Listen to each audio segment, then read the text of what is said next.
I think it's going to be tough to do that. I mean, who are these people that think Trump is even a candidate? That's what we can't get over. Like, What's your problem with Trump? oh, misogynist. I mean, where do you even start with that? How do He you? puts everybody down, every race, every nationality. I mean, he puts everybody down. He's not even a businessman.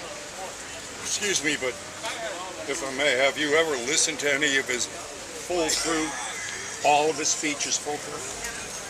I don't think I can stomach him all the way through. Well, that's why. See, here's we know this is true. Yes. Okay. Yeah, the media only shows certain things. Okay. So we know they're true, and we know that they're all against Trump. Am I correct? I don't know about Fox News, No, but Fox is, since they got ailes out, that was the whole thing. Get ailes out so we can really start screwing Trump. Now understand this. interesting. All I these never thought people, about that. all these people Yeah. are owned by 6 corporations. All of those corporations are owned by one bank. There is only one reason for the media to exist, not to tell us the truth, to keep us from it, and to keep the people that own them in power. All about money. So when they're against him, against Donald Trump, what does that tell you? It's going to be a hot mess, and that they only Understand? want You Hillary. understand? When somebody asks Newt Gingrich, why is even the Republicans against Donald Trump? Yeah. And he said, because he has never been to any of our initiations. He doesn't belong to any of the secret societies. We don't know who he is. We haven't got control of him. That was Newt Gingrich. He wasn't supposed to be here. This election was supposed to be against Clinton and Bush. And we were supposed to go, oh, no, and walk away. Like we have done all the time before, and go, oh, this is horrible. And the establishment would have won. It would have made no difference which one of them got in. Right. Because they control both parties. They control all the candidates. Yeah. To get into even being a candidate, you have to go to the owners of them to get the money. And they go ahead. No one's supposed to get in the damn thing with their own money. Interesting. That's a good point. He at least you're can talk right. his mind about that. I Now agree. think about this. The anger that we're feeling was amplified by Sanders on the left and Trump on the right. They were both saying the same thing. Screw the establishment, they're screwing us. It's true. It is true. Trump does say that. Man, you're swaying it, bro. They were both against the TPP, both against taking jobs overseas and with the corporations, both against the banks centralizing, all of the same policies, but Bernie Sanders scared. Like I knew he would, because he is also. Bernie? Look at the capitulation. Not all, just before the Democratic. He's handed the Holy Grail. Here it is. Here are the emails proving that the nomination was stolen from you, Bernie. Here it is. Yeah. Now walk into that convention and get what's yours. And what did he do? Spit on his people. Didn't ignore the evidence. Don't you think he could have been blackmailed into it, or they roughed him up and said, you better. What do you go into this for? When you're a soldier, when you go do something like this, you don't go into it a hip. You just go, I agree with I'm that, going to though. go I do into agree with I'm going to that. go into it until they threaten me. What if you got beat up? What beat up? They come out and say that. Well, where do you think I got the scar? These son of a bitches not only trying to steal it from us, here's the proof. They're trying to rough me up. He had the people behind him. And what did he do to the people? Kiss on you. I got beat up. One man standing up to that. One man. And they're trying everything. They're pulling out all the stops to have this man not get in. That's an interesting way to look at it, though. Now, is he perfect? No. There are Nobody things is. he says that drive me crazy that I'm not for. But there are things he says that makes me want to stand in front of a bullet. One of the things he says, that Bernie ran from, like the coward he is, the intellectual, can I ask you everybody's hard up here about her emails. But the one thing that Trump said that made me go, oh, all right, this guy's got some cojones. He said, you elect me president, and you will find out who really brought down the Twin Towers. Unquote. So you understand why they're against it. Yeah. He wants to expose, look how we got rid of Bush out of primaries. By bringing up 9/11. Since you want to play, 9/11.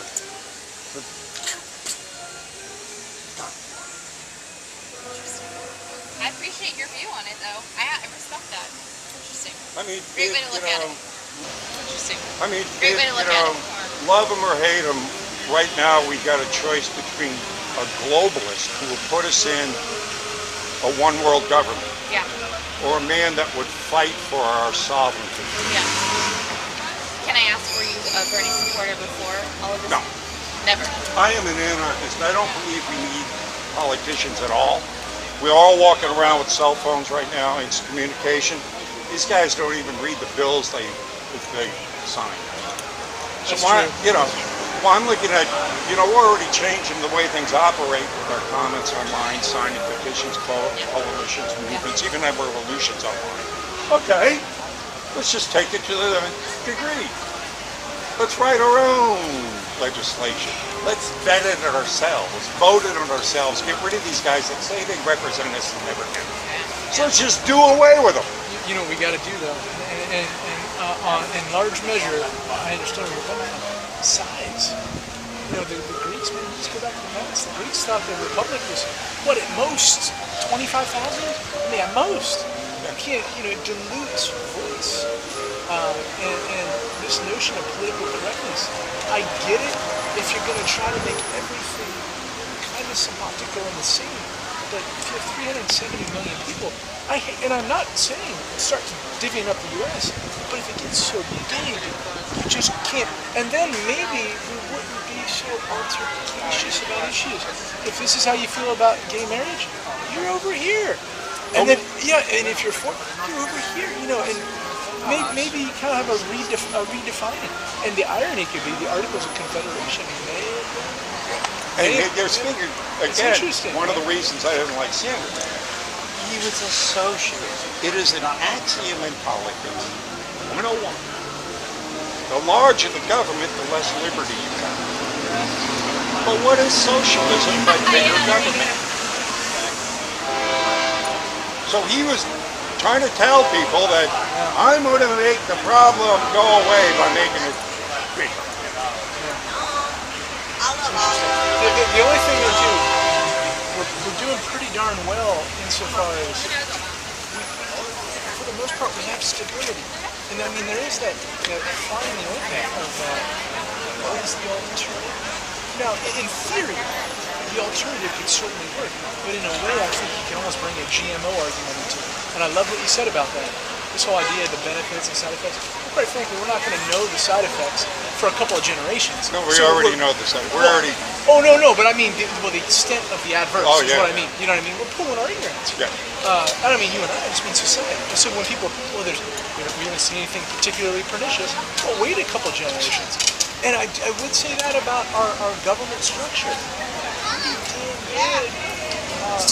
It's been 200 plus years. I mean, who would have thought that? So that's where it gets dicey. Well, if you're a student of history and politics, you will know that all forms of democratic government last about 250 years before they're defeated from the inside.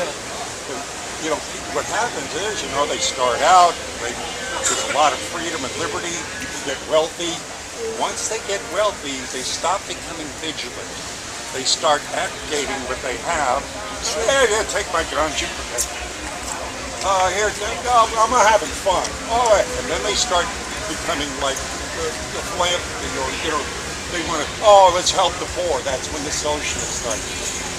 You got so much, right? So So eventually it starts eroding, and the people that would, the psychopaths, sociopaths, take advantage of us having a good time, not paying attention.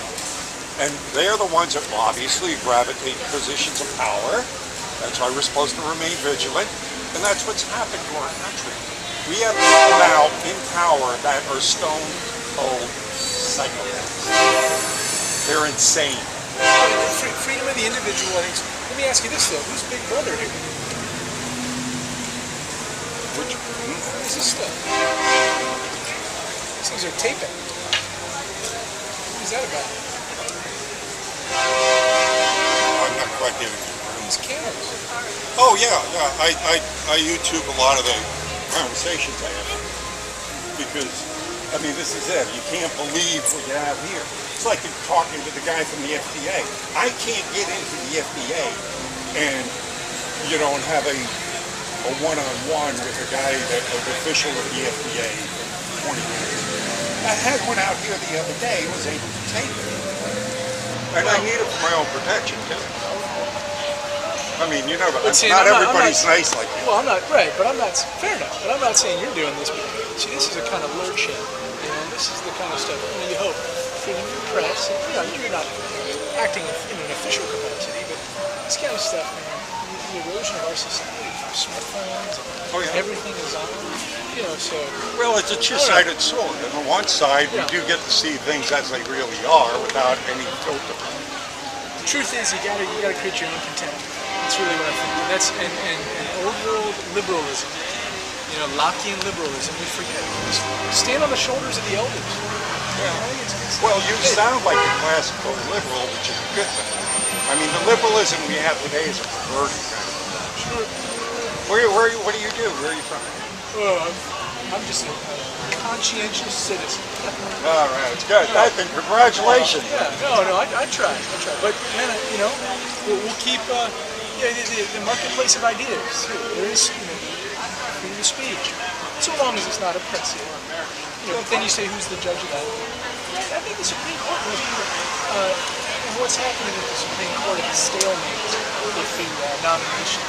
That's unjust. I don't think so. No pun. Not at all. I'm looking at Scalia being murdered. I don't think that's unjust at all. We need to look into why he died. I mean, here's a Supreme Court justice who dies in mysterious circumstances, found with a pillow over his head, and there's no autopsy. And then they create the body? Come on, are you kidding me? Well, we need 9 justices. And look what just happened to Seth Rich. Here's a guy that's Mr. Data for the DNC, right? A week after the leaks of the DNC, he gets shot twice in Washington, D.C. in the streets. Let me ask you this, big picture, man. Are you happy? You seem like a happy man to me. You living a pretty good life here? I see you're actually riding your bike in. I wish I could be doing that. That's pretty darn good on the whole. I mean, I'm saying real big picture. Some of this is just intellectual fodder, right? It really all is. True. I mean, if we really get down to brass tacks, and that's not a bad thing, No. But I really think so long as you're able to live the life you want, and you're a happy man, you got a smile on your face, life's good, guys. Well, truth be told, I'd rather be sitting someplace with a fishing pole in my hand. But I know, but you see, I can't do that now because we're at a point in history, a point in time where no good man should sit on the side. All right. We all have to speak up. In 2 years, I'll meet you back here. I'll buy you a beer and we'll talk. God, I hope so. All right, man. Thank you.